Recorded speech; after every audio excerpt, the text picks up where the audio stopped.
बिस्मिल्लाहिर्रहमानिर्रहीम अस्सलामुअलैकुम। Travel system YouTube channel में खुशामदीद। मैं राहिल इकबाल आपको वेलकम करता हूं और उम्मीद करता हूं कि आप सब खैरियत से होंगे। ये वीडियो बहुत इम्पॉर्टेंट है इस हवाले से कि जब आप लोग किसी बड़ी कंट्री के लिए विज़िट वीज़े का प्रोसेस करते हैं, आप ख़ुद करते हैं या किसी ट्रैवल एजेंट के थ्रू करवाते हैं या फिर किसी वीज़ा कंसल्टेंट के थ्रू करवाते हैं, तो सबसे कॉमन मिस्टेक जो ज़्यादातर लोग करते हैं वो ये करते हैं कि आप लोग अपनी असेसमेंट नहीं करवाते। असेसमेंट से मुराद ये होता है कि पहले आप किसी प्रोफेशनल ट्रैवल एजेंट को या किसी भी प्रोफेशनल वीज़ा कंसल्टेंट को अपनी प्रोफाइल बताएं, अपने बारे में बताएं, ताकि वो इस बात का अंदाज़ा लगा सके कि आपका वीज़ा अप्लाई करना चाहिए या नहीं करना चाहिए। इसे कहते हैं असेसमेंट।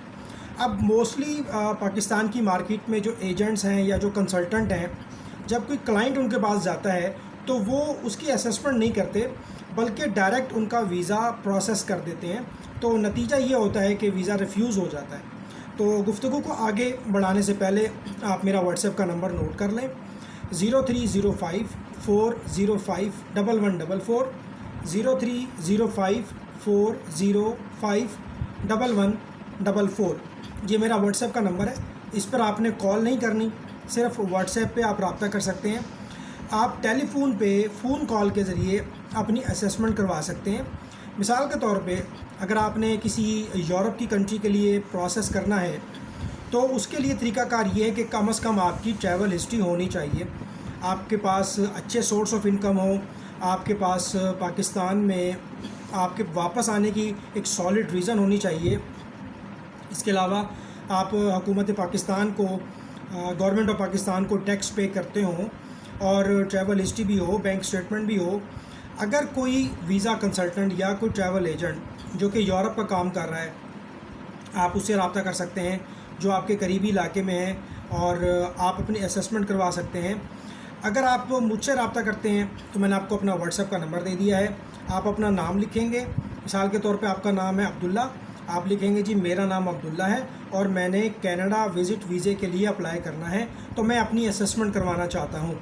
उसके लिए टेलीफोन कॉल पे मेरी और आपकी गुफ्तगू होगी, बातचीत होगी, असेसमेंट होगी आपकी। मैं आपसे कुछ सवालात पूछूंगा आपकी प्रोफाइल के बारे में, आपके बैकग्राउंड के बारे में, आपकी बैंक स्टेटमेंट के बारे में, आपकी ट्रैवल हिस्ट्री के बारे में, आपका जो फैमिली सिस्टम है डेफिनेटली उसके बारे में, आप मैरिड हैं, अनमैरिड हैं, FRC, MRC, गवर्नमेंट को टैक्स पे करते हैं या नहीं करते, कोई प्रॉपर्टी आपके नाम पर हो, कोई गाड़ी आपके नाम पर हो। वो पूरा एक क्वेश्चन है, वो पूरे सवालात हैं। तो उनके जवाबात को जब नोट कर लिया जाएगा तो फिर आपका ख़ुलासा होगा कि आपको आपका वीज़ा जो है वो अप्लाई करना चाहिए या कि नहीं करना चाहिए। तो डेफिनेटली इसकी एक पेड अपॉइंटमेंट है जो मैं और आप फ़ोन कॉल पे बातचीत करेंगे, हमारी कम्युनिकेशन होगी। ये 15 मिनट की भी हो सकती है, 20 मिनट की भी हो सकती है और आधे घंटे की भी हो सकती है। ये एक पेड अपॉइंटमेंट है जिसके चार्जेस सिर्फ 1000 रुपीज़ हैं। आप अपने हज़ारों लाखों रुपए जब लगाते हैं तो उससे पहले आप उस पर होमवर्क करें। आप किसी भी अच्छे प्रोफेशनल एजेंट के पास चले जाएं, आप किसी भी अच्छे वीज़ा कंसल्टेंट के पास चले जाएं जो असेसमेंट करना जानता हो, जो आपकी असेसमेंट करे और फिर आपको बताए कि आपको वीज़ा प्रोसेस करना चाहिए या नहीं करना चाहिए।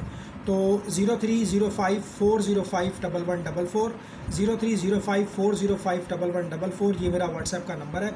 आप इस व्हाट्सएप पे मुझसे रब्ता करेंगे, अपनी अपॉइंटमेंट बुक करवाएंगे। 1000 रुपीज़ इसके चार्जेस हैं जो आप जैज़ कैश में या इजी पैसा अकाउंट में ट्रांसफ़र कर सकते हैं। उसके बाद फिर मैं आपको टाइम बता दूंगा, उस टाइम पर मैं और आप जो है वो कम्युनिकेशन करेंगे, हमारी टेलीफोनिक कन्वर्सेशन होगी। उसके बाद जो इन्फॉर्मेशन आपकी जानिब से मेरे पास आएगी उसकी बेस पर मैं आपका डिसीजन लूँगा, उसका ख़ुलासा आपको बताऊँगा। मिसाल के तौर पे आपने अप्लाई करना है कनाडा के लिए, तो डायरेक्ट लोग जाके अप्लाई कर देते हैं, अपना होमवर्क नहीं करते और कनाडा का जो है वो रिफ्यूज़ल आ जाता है। उसके लिए पहले आप होमवर्क करें, ठीक है। इसी तरह अगर आपने मिसाल के तौर पे ब्रुनाई जाना है, आपने जापान के लिए प्रोसेस करवाना है, आपने हांगकांग के लिए प्रोसेस करवाना है, तो इसके अलावा जो इम्पोर्टेंट चीज़ एक और मैं आपको इसी वीडियो में बताना चाहता हूँ वो ये है कि अगर आप अच्छी ट्रैवल हिस्ट्री बनाना चाहते हैं तो कोशिश करें कि स्टिकर वीज़ा आपके पासपोर्ट पे लग जाए, उसकी बड़ी वैल्यू होती है। और स्टिकर वीज़ा इस वक्त जिन ममालिक का मिल रहा है वो मैं आपको बता देता हूँ। सबसे पहले तो आपने ताजिकिस्तान का वीज़ा ऑनलाइन अप्लाई करना है, हम भी करते हैं अप्लाई। अगर आप हमारे थ्रू अप्लाई करवाएंगे तो हम कर देंगे। सबसे पहले ऑनलाइन अप्लाई होगा, उसके बाद आपकी अप्रूवल आएगी। अप्रूवल के बाद आपने जाना है पासपोर्ट लेके इस्लामाबाद में ताजिकिस्तान की एम्बेसी। लेकिन जब आप ताजिकिस्तान का वीज़ा अप्लाई करेंगे, अगर आपकी अप्रूवल आ जाती है तो आपने वीज़ा लगवाने के लिए नहीं जाना, पहले आपने अफ़गानिस्तान का वीज़ा लगवाना है।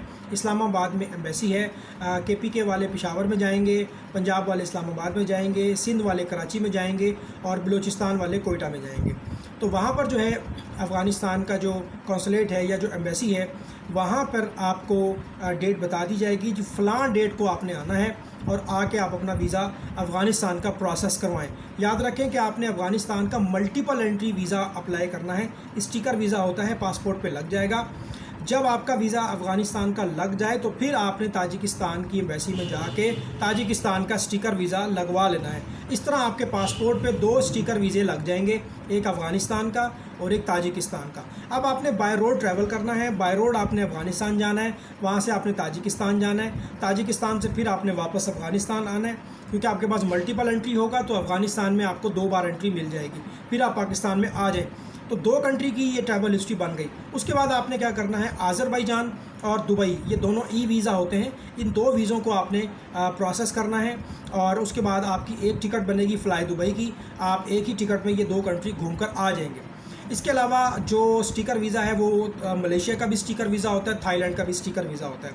मलेशिया का ई वीज़ा भी होता है और स्टिकर वीज़ा भी होता है। तो अब आपकी मर्ज़ी है आप कौन सा प्रोसेस करवाना चाह रहे हैं। तो हम मलेशिया का ई वीज़ा भी प्रोसेस करते हैं और स्टिकर वीज़ा भी प्रोसेस करते हैं। और थाईलैंड का जो है वो स्टिकर वीज़ा होता है, एम्बेसी के थ्रू प्रोसेस होता है। अब आपने जो ट्रैवल हिस्ट्री बनानी है वो बनानी है थाईलैंड, मलेशिया, ये बना लें। इसके अलावा इंडोनेशिया और सिंगापुर ये भी ऐड कर सकते हैं।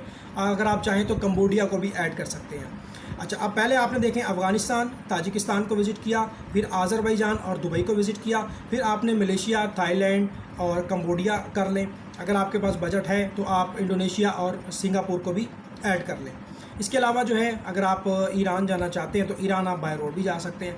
ये तमाम चीज़ें करने के बाद अगर आपके पास बजट है तो आप तुर्की के लिए प्रोसेस करें। अब आप जब तुर्की के लिए प्रोसेस करेंगे तो तुर्की का जो वीज़ा होता है वो स्टिकर वीज़ा होता है और वो पासपोर्ट के ऊपर जो है वो स्टिकर की सूरत में लग जाएगा। जब आपने ये तमाम चीज़ें कर ली, अब आपने जापान के लिए अप्लाई करना है। जापान की फ़ाइल भी हम बनाते हैं और आपको वीज़ा अप्लाई करने में आपकी मदद करते हैं और कौन कौन सी जो उसकी कंडीशंस है वो भी आपको समझा देंगे।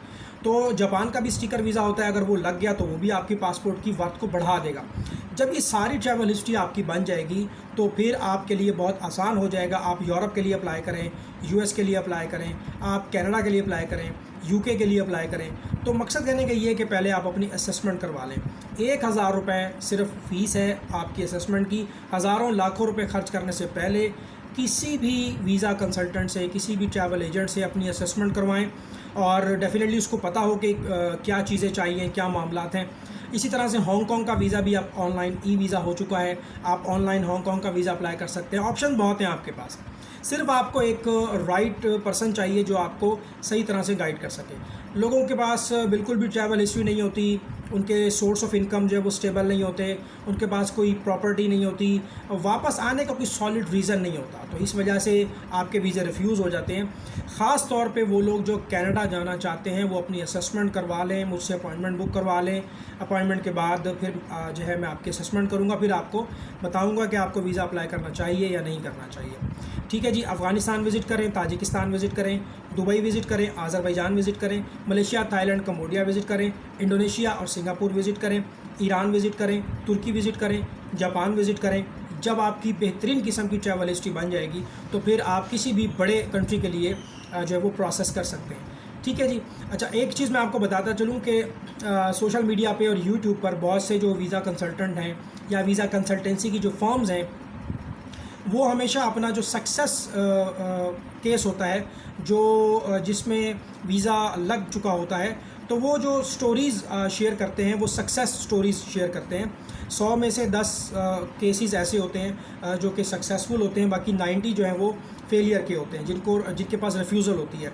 तो अब हम लोग क्या करते हैं, हम लोग सिर्फ ये देखते हैं कि भाई ये जो कंसल्टेंसी फ़र्म है या ये जो लोग हैं या इनकी अप्रूवल रेशो बहुत अच्छी है, तो हम लोग बस वहाँ चले जाते हैं और बिना तहकीक किए और बस वहाँ जाके हम ये चाहते हैं कि हमें कुछ भी ना करना पड़े।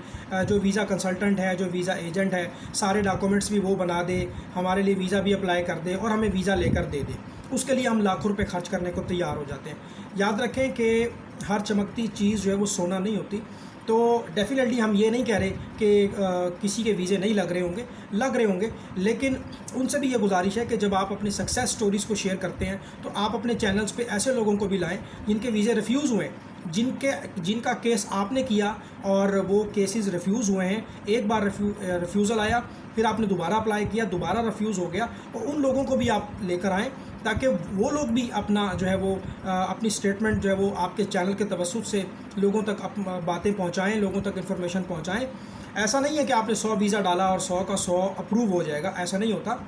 याद रखें, कोई भी ट्रैवल एजेंट, कोई भी वीज़ा कंसल्टेंट आपको किसी भी कंट्री का वीज़ा लेकर नहीं दे सकता। अगर आप मुझसे रब्ता करेंगे तो मेरा काम है सिर्फ आपकी असेसमेंट करना और वीज़ा पॉलिसी के मुताबिक आपके डॉक्यूमेंट्स को मुरतब करना और उसको आपने अप्लाई करना है। मैं आपको किसी भी कंट्री का वीज़ा नहीं दे सकता, ठीक है। कोई भी एजेंट, कोई भी वीज़ा कंसल्टेंट जो आपको गाइड कर सकता है, आपकी फ़ाइल तैयार कर सकता है, आपके बिहाफ पे उसको प्रोसेस कर सकता है। याद रखें, वीज़ा देना या ना देना वो इमिग्रेशन के इख्तियार में है, वीज़ा ऑफिसर के इख्तियार में है। तो यही मामलात हैं कि जब आप तहकीक नहीं करते और आप बस वीडियोस देखकर वहाँ पे पहुँच जाते हैं उन लोगों के ऑफिसेज़ में, तो वो फिर आपको कैश करते हैं और उनकी जो फ़ीसें हैं वो हज़ारों में और लाखों में। तो आप देखें, ज़रूरी नहीं है कि जो आदमी आपसे लाखों में फ़ीस ले रहा है तो वो गारंटी दे रहा है इस बात की कि मैं आपका वीज़ा लगवा दूंगा, ऐसा नहीं होता। जो बंदा आपसे मुनासिब फ़ीस ले रहा है और वो पढ़ा लिखा है, एजुकेटेड है, वो अपने हाथ से सारा काम कर रहा है, तो आप उसको प्रेफर करें। देखिए, हमारे केस में क्या होता है कि जो फ़ाइल तैयार करनी है, आपका कवर लेटर लिखना है, आपकी आइटनरी बनानी है, वो हमने अपने हाथ से बनानी है, हमने किसी को पे नहीं करना, ठीक है। तो ये इंपॉर्टेंट चीज़ होती है। अपनी असेसमेंट आप ज़रूर करवाएं, चाहे आप किसी भी कंट्री के लिए प्रोसेस कर रहे हैं, अपॉइंटमेंट बुक करा लें। अब हर आदमी चाहता है जी हम उसको टाइम दें, डेफिनेटली हमारा ये सिस्टम है, हमारा रिस्क है और हमारा ये बिज़नेस है, तो हम हर आदमी को तो फ्री में टाइम नहीं दे सकते। हम सिर्फ उन्हीं डेडिकेटेड लोगों को टाइम देते हैं जो वाकई ट्रू ट्रैवलर हैं और वो इन्फॉर्मेशन लेना चाहते हैं। वो अपनी अपॉइंटमेंट बुक कराएंगे, हम उनके साथ बातचीत करेंगे और फिर पता चलेगा कि आपके केस में कितनी जान है। आप अपनी प्रोफाइल की स्टडी करवाएं, ना कि ये कि आप किसी भी एजेंट के पास पहुंच जाएं और बस उनको कह दें कि जी ये आप मेरा वीज़ा आप जो है वो डालें।